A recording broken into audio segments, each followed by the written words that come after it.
Ivan on Tech tweets, disturbing how Trybe developers accessed users' wallets on the EOS blockchain without even notifying them.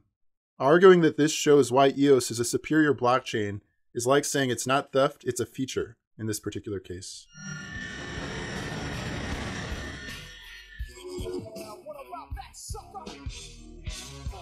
Welcome to EOS Weekly, your #1 source of EOS news. Today is Wednesday, September 19th, and the title of this week's episode is FUD Spreading on EOS Hacks. So let's get into this week's updates, starting with headlines. If you were to do a search in Google News for EOS over the last few days, you'd see articles like these popping up all over.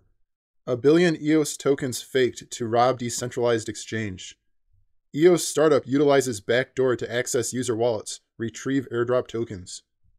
EOS, a shocking security vulnerability. These headlines are all centered around 3 separate incidents that took place in the last week or so.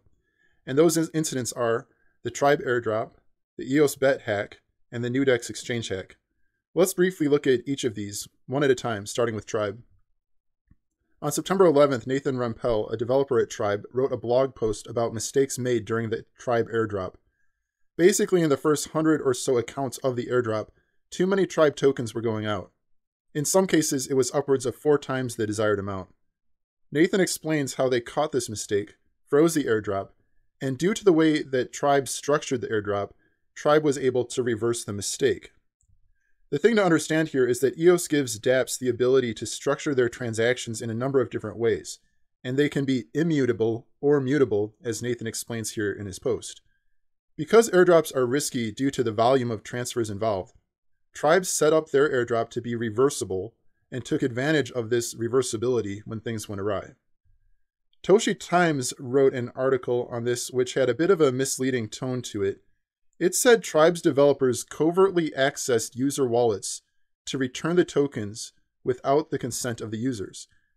They're making it sound like instead of using the reversal feature, that Trybe somehow broke into user wallets and performed transactions on the user's behalf. We quoted Ivan on Tech in the opening of this video, showing a tweet he sent out that links to this TOSHI Times article.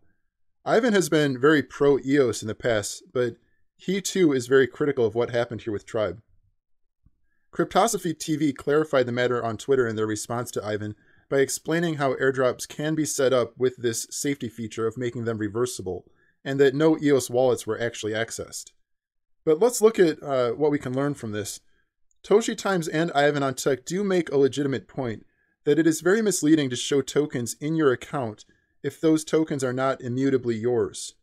If there's the possibility of token transactions being reversed and pulled out of your account, in wallets and block explorers, those tokens should somehow be flagged or set aside in a different area so that people can see what is permanent in their EOS account and what is not. Do you agree? Let's move on to EOS Bet. EOS Bet got the most press coverage of the 3 incidents. EOS Bet is the most used EOS dApp in terms of volume of EOS exchanged, which you can see here at dappradar.com. And EOS Bet did suffer a legitimate hack where they lost 44,427 EOS tokens. In this statement, EOS Bet explained what happened. Basically, a loophole in one of their smart contracts opened the door for an attacker to place bets without putting any EOS on the table. So when the attacker won, they got more EOS. When they lost, nothing happened. They lost nothing. EOS Bet even goes into the code in their statement showing where the fault was, so that other dApps don't make a similar mistake. It's important to note that the vulnerability that was exploited here was a vulnerability in a dApp layer smart contract, up here in our diagram.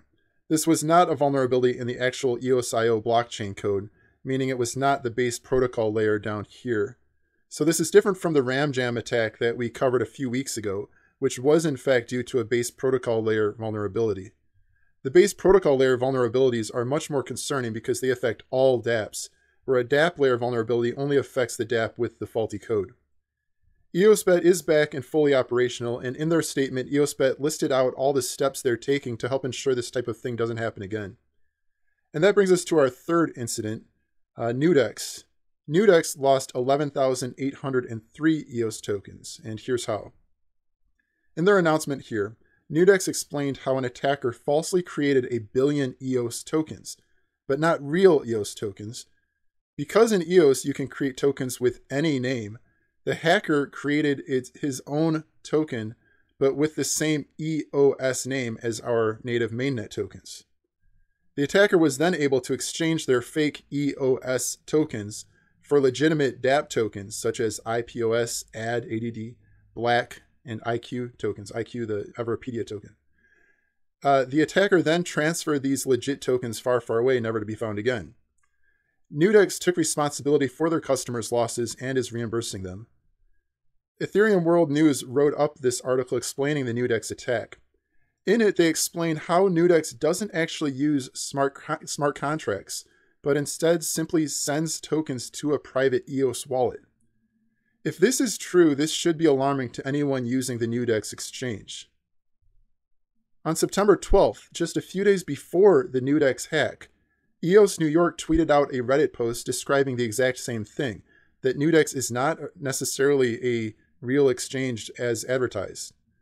The Reddit post that EOS New York linked to says there are no smart contracts used between accounts on the Newdex exchange, but that instead all transactions are with a private account called Newdex Pocket. Newdex did not respond to EOS New York's question here on Twitter. And if the hack that just took place exposed some faulty smart contract code, why is Newdex not sharing the faulty code with the rest of us the way EOS Bet did? It would be smart to stay clear of Newdex until they start providing some better answers. There's other options out there with decentralized exchanges such as Chains, Dexios, and coming soon EOS Finex. So why take the risk with something like Newdex until we learn more? All things considered, while this was a bit of a triple whammy for EOS this week, nothing catastrophic happened here, especially compared to something like the DAO hack where 3.6 million Ether were lost. The amounts lost in these three cases hurt, but no permanent damage was done to the EOS mainnet, nor to these dApps, nor to the EOS reputation as a whole. And none of these exposed a legit security vulnerability in the EOS.io codebase. Nothing was in the base protocol, which is also a plus. So we should learn from these, but we expect the FUD spreading around regarding these hacks to die down in the coming days. So let's move on to Speed Round, where we take you through, in chronological order, all the major EOS news, announcements, and events, starting with the last week and going several months into the future. So, starting with URI. On September 10th, people started referring to UBI as URI, and now both acronyms are being used somewhat interchangeably. UBI stands for Universal Basic Income, but in a Telegram chat, it was brought up that what Dan Larimer has been referring to isn't necessarily income, and it isn't guaranteed to cover basic needs. So Dan coined the term URI instead, which stands for Universal Resource Inheritance. On September 10th through the 12th, the Alliance hosted week 4 of its 12-week series on the Constitution. In this week, the groups focused on Articles 10 through 20, debating the wording, content, and existence of these articles. On September 11th, Chris Pollard, who has been very involved with the worker proposal system, put out this blog post with a set of nominees for the Worker Proposal System Emergency Committee. The nominees are all prominent members of the EOS community, and there is a good diverse geographical representation among them. The future of the worker proposal system is still up in the air, but this group is moving ahead on the assumption that there are some basic projects that will need funding as well as oversight in the days and months ahead. Also on September 11th, Block 1 put out a press release regarding some additional talent joining the Block 1 leadership team. This is Sheil Coley, who was the head of communications at Credit Suisse, who will be taking on the role of Global Chief Marketing and Communications Officer at Block 1. On September 12th, EOS Venezuela provided some additional info on their crypto peso airdrop. There's a simple registration process you'll need to fill out on their website, where you provide your name and email. The airdrop is going out as a 1-to-10 ratio, capped at 1 million crypto pesos per account. The goal of this project is to provide a stable currency for the people of Venezuela, who have been experiencing hyperinflation with their current fiat money supply. The WEOS airdrop arrived on September 14th. The WEOS token is called WeCash. WEOS is a social network and general communication platform that provides different levels of sharing based on relationship type. For example, you might share different content with friends and families than you would share with coworkers. The airdrop did not go out on a 1-to-1 ratio with EOS tokens, but instead went out on an exponential ratio, capped at 5 million WeCash tokens per account. On September 14th, Dan Larimer announced in Telegram that Rex is working and could be deployed so long as voting with lent tokens isn't needed.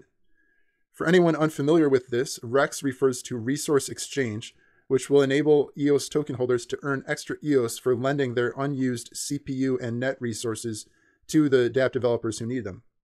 And the flip side of that is that Dapp developers can rent CPU and net, enabling them to use more than they naturally get through token staking. We'll have to decide as a community if we want to go live without the voting part, as it's not ideal that the lent tokens won't count in the BP elections. On September 15th, EOS Asia announced that their EOS Pixels Dapp will be coming next week, so any day now. EOS Pixels is the first collaborative artwork app on blockchain where you can earn tokens for painting pixels. On September 16th, Dan Larimer wrote a blog post titled Universal Resource Inheritance. In this, so that's the URI that we mentioned earlier. In this, Dan gives a philosophical argument as to how property should be passed from generation to generation in a fair and logical way. He looks at average human lifespan and arrives at the number of 5%, which would be the amount of inflation needed to redistribute property evenly to the masses over the duration of a roughly 100-year lifespan. Dan shows how this is, in fact, a libertarian approach, as opposed to some of his critics who call Dan's talk of UBI socialist. It's a great read and shows you the underlying philosophy of the bytemaster, which has been the driving force behind all these things that he's building. On September 16th, the Publito airdrop went out on a one-to-one airdrop. Publito takes a plug-in approach to content monetization. It enables media platforms like social networking sites to pay users for their content through the Publito plugin and the Publito token. This would be powered by the Publito Dapp running on EOS, but the plugin could be installed on non-blockchain applications.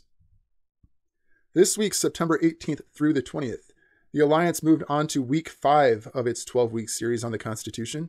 In week 5, the discussions move on from discussing version 1, which they've been doing the past few weeks, to version 2 of the Constitution. Version 2 refers to the Constitution proposed in Dan Larimer's Intent of Code is Law blog post, which emphasizes arbitration at the application layer and not in the base protocol layer. And of course, the London Hackathon is now only a few days away on September 22nd and 23rd, where we expect to hear some exciting announcements about all the projects that Dan Larimer and his team at Block One have been hard at work on over the past several months. And then a few days later, on September 26th, but still in London, is the Blockchain Live Conference, which Dan Larimer and Brendan Bloomer will also be attending and speaking at. Also at Blockchain Live, Bitfinex will be unveiling a beta version of EOS Finex, which is their high-performance decentralized exchange built on EOS. On September 28th, Telos will be making their first go, no-go decision as to whether they launch the network and start producing blocks. They are taking a checklist approach where all items on their list must be completed prior to launch. You can follow along with where they are in their checklist via the Telos weekly reports on Medium. Telos is a sister EOS chain that is dedicated to limiting the power of whales in order to keep the blockchain more decentralized. On September 29th, WORBLI is hosting a web conference. This is a free, all online, and has some top-notch speakers covering topics such as inter-blockchain communication. This is leading up to the November 1st launch of the WORBLI network. The Patrios airdrop is taking a snapshot on October 1st, and will begin the airdrop of their PTR tokens a week later on October 8th. Patrios is like the decentralized tokenized version of Patreon. If you're not familiar with Patreon, it's a platform that enables content creators to gather regular donations from their fans as a way to get a steady stream of income, to get some revenue. The Patrios airdrop is specifically looking at the voter table for their snapshot. So, if you haven't voted for your BPs yet, this is as good a reason as any to do that before October 1st so that you can participate in the Patrios airdrop. EOS Rise is a Dapp development workshop being held in Denver on October 10th and 11th. This workshop series is sponsored by EOS Trybe and OCI Partner. November 1st is the target launch date of WORBLI, like we mentioned a second ago. And WORBLI, if you aren't familiar, is a sister chain of the EOS mainnet. It's considered a friendly fork geared specifically for the financial industry. And then we have the San Francisco Hackathon coming on November 10th and 11th. And the EOS Block Producers Summit will be held November 16th and 17th in Norway. And this is part of the Crypto Finance annual event hosted by BitSpace. And then in the new year, on January 21st through the 25th, we have the EOS DevCon in Tampa, Florida, which is a Dapp and EOS developer-focused event. And that brings us to our featured EOS project of the week. In the 1991 movie The Doors, the Ray Manzarek character is tripping on peyote in the desert when he says, "I feel the universe functioning perfectly, but I'm still perfectly locked inside myself. Instead of oneness, I feel total isolation, aloneness." EOS is a network that spans the globe, and from this point of view, looking at the block producers spread out across the continents, it gives the appearance of the EOS blockchain being deeply ingrained in the world. But how does the EOS ecosystem interact with the outside world? Getting access to events, facts, data on prices, data on court rulings, data on sporting event scores and wins and losses. EOS, and any smart contract platform for that matter, needs to be able to plug into the mind of the world to access this data in a real-time, trustable manner. Without being able to plug into this, EOS would be like a bridge to nowhere, locked off from the rest of the world. Or, to paraphrase the Ray Manzarek quote that we just mentioned, it could become a system that is functioning perfectly but is still perfectly locked within itself. The part we've been focusing on so far has been the human aspect. With the Constitution and governance and arbitration and rules of dispute resolution, all of these things are about ensuring the EOS blockchain plays nicely with human beings. And that EOS is set up so that humans can vote on and adapt EOS to their needs and have a say over how it functions. And it makes sense that we're starting here on the human side. But if you think about it, where smart contracts really get their power is when they combine the human element with the real-world events. If you look at EOS Bet, for example, right now this is a dApp that enables betting on a self-contained, programmable roll of the dice. But what if you wanted to build a dApp where people bet on the outcome of real-world sporting events? This is where things start to get really interesting. When there is a way for blockchains like EOS to reach out and get an accurate picture as to what is happening in the real world. In the blockchain world, services that provide a data feed of real-world data and real-world events are called oracles. Oracles are a crucial element that bridge the gap from blockchains to everyday life. And oracles will prove to be an indispensable element to the ultimate success of blockchains. That's why we are featuring Ducatur as this week's EOS project of the week.